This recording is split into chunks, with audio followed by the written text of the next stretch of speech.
Hoje nós estamos aqui no CREA de Minas Gerais, conversando com a Camila Linhares, da Câmara de Mediação e Arbitragem. Olá, Camila. Olá, Ítalo, que bom recebê-lo aqui conosco.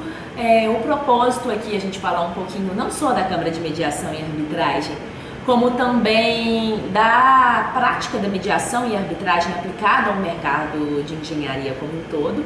Eu sou advogada e atualmente eu exerço a diretoria executiva da Câmara de Mediação e Arbitragem do CREA Minas. Ok, Camila. Preparei para você aqui 4 perguntas, então vamos à primeira. Qual que é a diferença entre conciliação, mediação e arbitragem? Bom, Ítalo, eu diria que os 3 são da mesma família. A arbitragem é um primo distante. Por que a arbitragem é considerada um primo distante da conciliação e da mediação? Porque na arbitragem o foco não é o acordo.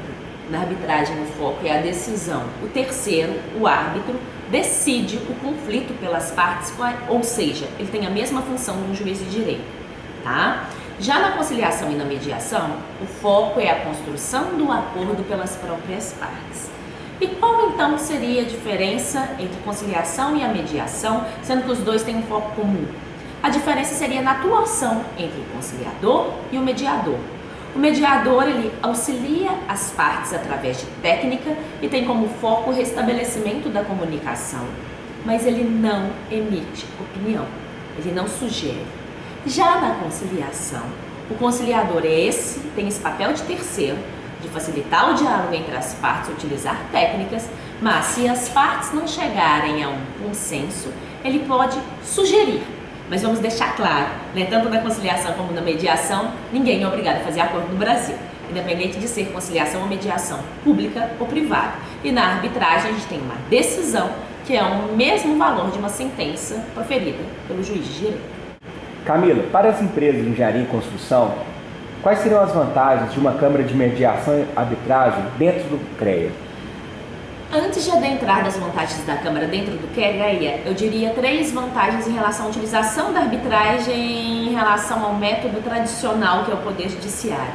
Celeridade, melhor custo-benefício e a especialidade do profissional, ou seja, para o profissional atuar como árbitro, ele não precisa de ser vinculado à área jurídica. Isso é um grande diferencial da arbitragem. Aí você vem com sua pergunta objetiva, né? Qual a vantagem que seria da Câmara dentro do CREA? Se nós estamos falando de um método em que uma das principais vantagens é a especialidade do julgador, e eu estou falando de uma Câmara dentro de um Conselho de Engenharia e Agronomia, sem dúvida nenhuma, nossa Câmara é mais vocacionada para os conflitos desse perfil. Ok. Atualmente, no Brasil, como que são as atividades de mediação e arbitragem? Qual a legislação que tem sido praticada? Focando para a área legal, né, que rege os institutos, a arbitragem tem uma lei, que é a Lei 9.307/96, ou seja, de 96, já é uma lei adolescente, né? Mas essa lei ela já está passando por alteração, né? Nós temos um projeto de alteração da lei de arbitragem que vai modificar algumas coisas ou incluir, como um exemplo. A nossa lei ela é omissa em relação à arbitragem de administração pública. Não que não possa utilizar, mas a lei é omissa. Essa lei vai tratar de forma pontual, ela vai enfrentar este assunto. Já em relação à mediação, hoje no Brasil, nós não temos nenhuma legislação de mediação vigente. Mas esclareço também que nós estamos com um projeto de lei de mediação e que provavelmente a alteração da lei de arbitragem e a lei de mediação, elas serão juntamente promulgadas. Como se dá o processo para se criar uma Câmara? Bom... deixa eu voltar. Eu falei Câmara. Câmara. Ou instituição de arbitragem. Camila, como se dá o processo para criar uma Câmara de Mediação e Arbitragem? Quais os principais passos? Bom, Ítalo, essa pergunta sua é bem subjetiva. Né? Não existe, você pergunta, Camila, existe alguma regra específica para se criar? Não se tem, tá? Então qualquer empresa, qualquer pessoa física pode criar uma Câmara de Mediação e Arbitragem. Eu diria para você que hoje a gente tem o CONIMA, que é o Conselho Nacional das Instituições de Mediação e Arbitragem, que estabelece algumas regras que as câmaras sérias, né, que querem trabalhar com o Instituto de forma coerente, trabalhem. Tá? Inclusive, não falando agora com o chapéu, né, de gestora da Câmara do CREA, mas em Minas Gerais eu sou superintendente do CONIMA. Então o CONIMA tem regimento de ética, código de conduta, que as câmaras devem seguir esse padrão. Mas em linhas gerais, qualquer pessoa, qualquer empresa pode se criar uma câmara. Aí você me fala, mas Camila, significa que então qualquer um, se quiser abrir, ao invés de abrir um boteco, abrir uma câmara de arbitragem, seria isso mesmo? Sim, só que o próprio mercado, né, faz o crivo.